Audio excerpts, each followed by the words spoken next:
Now let's get into more detail as to how does a media agency interact with a publisher, or how does it actually sell its advertiser the media space.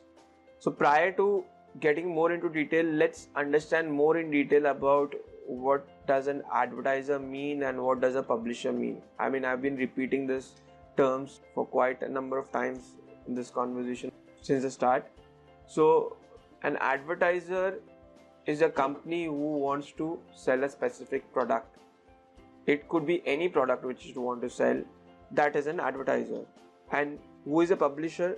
Publisher is a company or an entity who has space in whatever forms. It could be display, mobile, video, whatever forms we discussed. It has some space to display the information of the advertiser. Now, how can these two parties interact with each other? What are the different modes in which they can interact?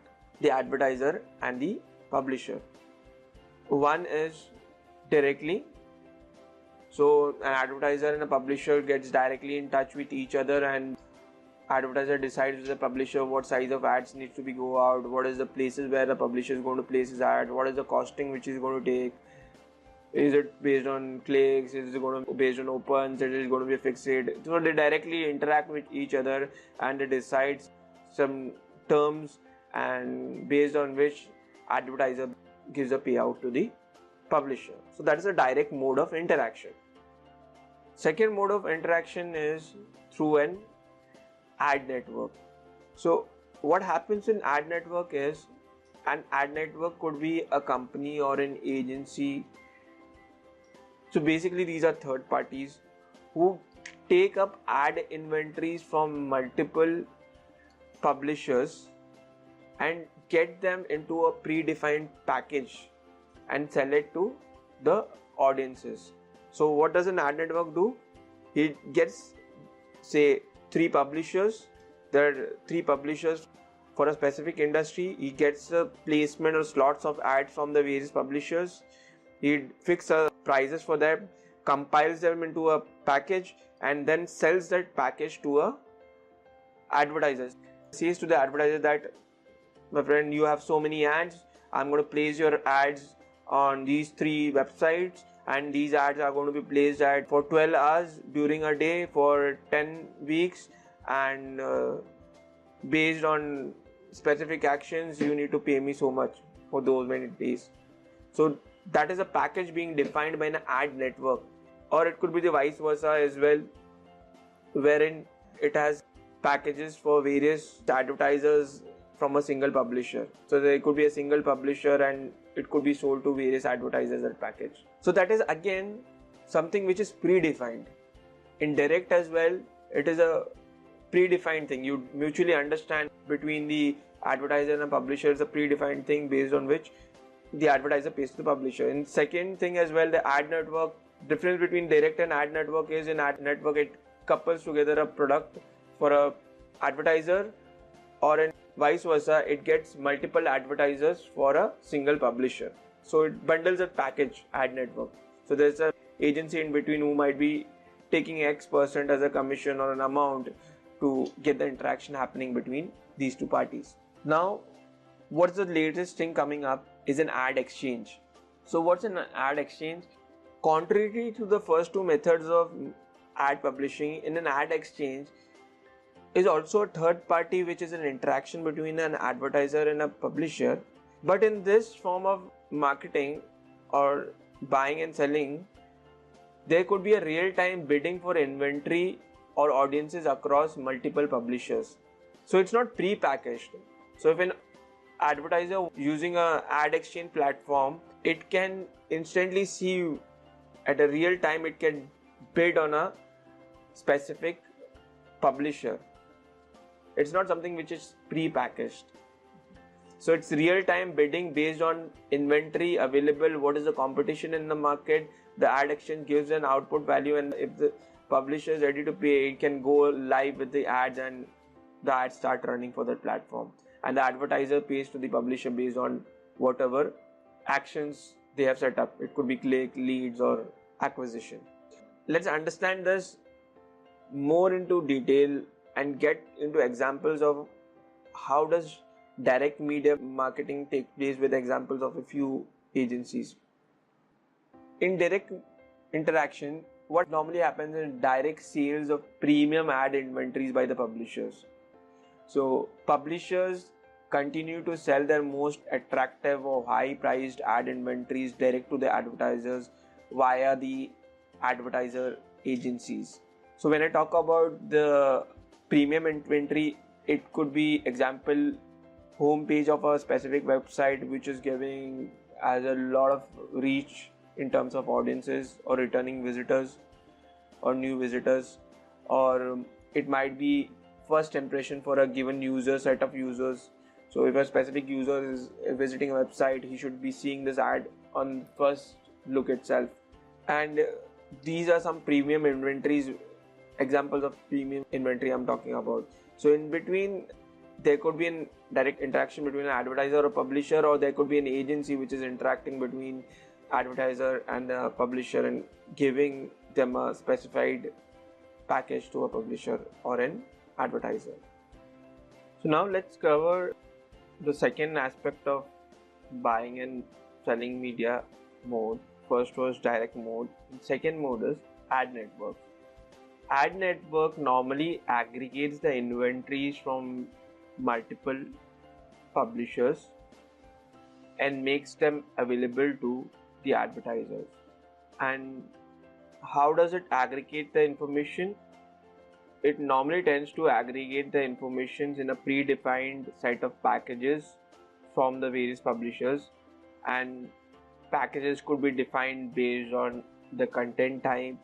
For example, it could be a finance, or it could be based on the demographics, based on specific location. It could be based on gender, age group, or it could be based on interest.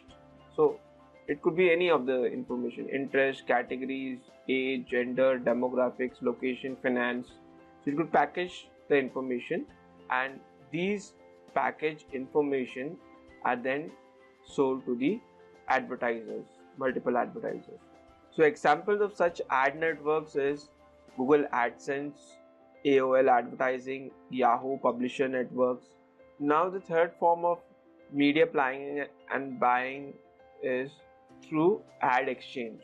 Ad exchange is nothing but a one-stop for bidding, buying and selling ad inventory impressions in real time across multiple sites. What are the advantages over the previous two forms which we discussed? It helps to remove inefficiencies and complexities which might appear due to packaging or dealing directly with the publisher, one-on-one with the publisher. Secondly, for every impression in a real time, as it's not packaged, it takes into consideration the competition which is available at that moment and gives an advertiser amount which he has to pay at that moment for getting a click on his website.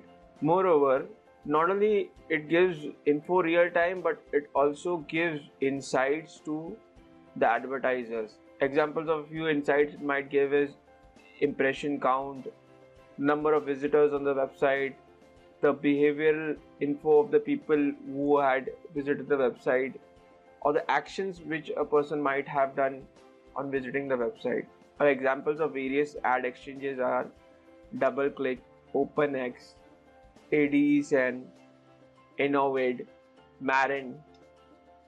Problem with ad exchanges could be that this is an upcoming phenomena nowadays, and this is quite new in the market.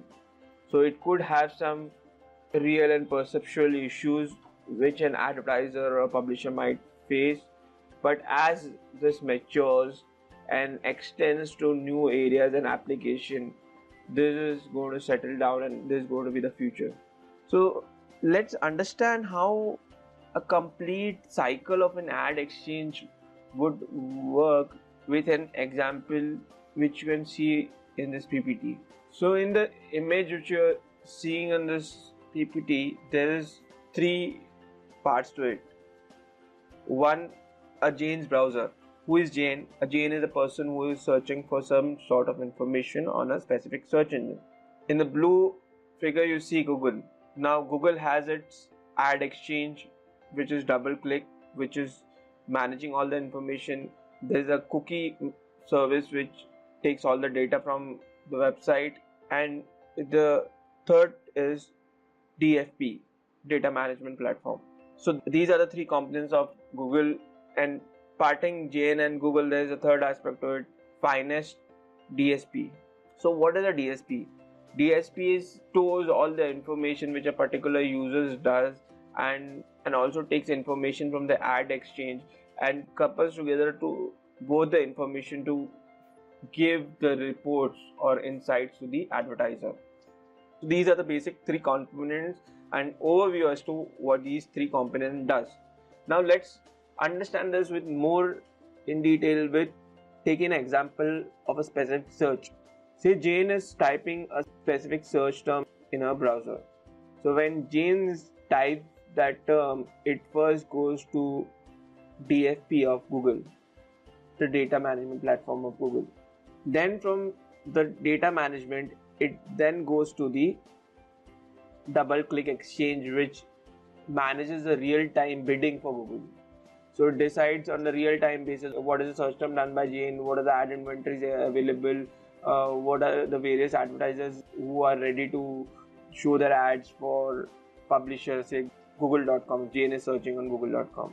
From the ad exchange, it goes to the bid engine. It defines from the various inventories available what are the various inventories ready to pay, what is the competition at that market, and the bid engine defines the final value or which an advertiser should be ready to pay for his ad to be seen on that ad network. So that's the third point. After getting all the results, it defines the finalized value, and fourth thing is returns that action to the ad exchange, and the ad exchange then shows that ad on the Jane's browser. So I'll repeat this cycle again because this is a very important aspect of it. So first step is Jane searching for an information on a specific browser, could be Google. That information goes to the data management platform of Google, who then runs that information to its ad exchange, that is DoubleClick. DoubleClick is ad exchange, which finds out all information of advertisers who are ready to publish their ads over there. Once that is done, ad exchange information is gone to the bid engine inside DoubleClick, which find out which are the ad inventories who can show their ads for the specific search term based on the bidding which they have set up, competition, behavioral aspects for this users, and etc. Segmentation, targeting, location. Based on all that aspects, it finalizes the result, and fourth, it gives it back to the DoubleClick exchange, which then shows the ad to the Jane, who is a user on his browser. Now, having said that, Jane has seen the ad. After seeing the ad, Jane might do some sort of action on it. So he might just view the ad. He might go and hover over the ad to see the content on the ad. He might click on that ad, or post clicking that ad, he might go ahead and raise a request on the website or buy a product on the website. There could be some action which Jane does over there. So for all those actions which has been done by Jane on the website has been stored through a cookie which has been placed on that browser, and that cookie takes the information from Jane's browser. So you see a two dotted line 6 and 7, which is a to and fro of information which is be getting stored on the cookie in Google server, whatever actions has been done by Jane. So they capture all the behavioral aspects of Jane, and also all this information. So if Jane goes ahead and clicks on the ad, that has been stored in the match table. What is the advertiser paying to publisher for that specific click if Jane has done? That has been stored in the match table. Say if Jane goes and buys a specific product on the website and that product is amounted say X rupees, that information has also been stored in the match table. So all actions which has been done by Jane after seeing the ad has been stored in the match table related to actions, while all the behavioral aspects has been stored in the cookie match service. So I repeat, post seeing the ad, whatever behavioral aspects are being done by Jane, where does he go on a website, what content does he see, has been stored on the cookie match service. And whatever actions he does, like clicking on the ad, filling up a form, buying a product which cost you X rupees, all that information has been given on the match table, and that information from the match table is given back to the advertiser whenever he wants to view it. So he has an access to a platform which an advertiser could go ahead and view it. So that is the 10th step, 8th, 9th and 10th step.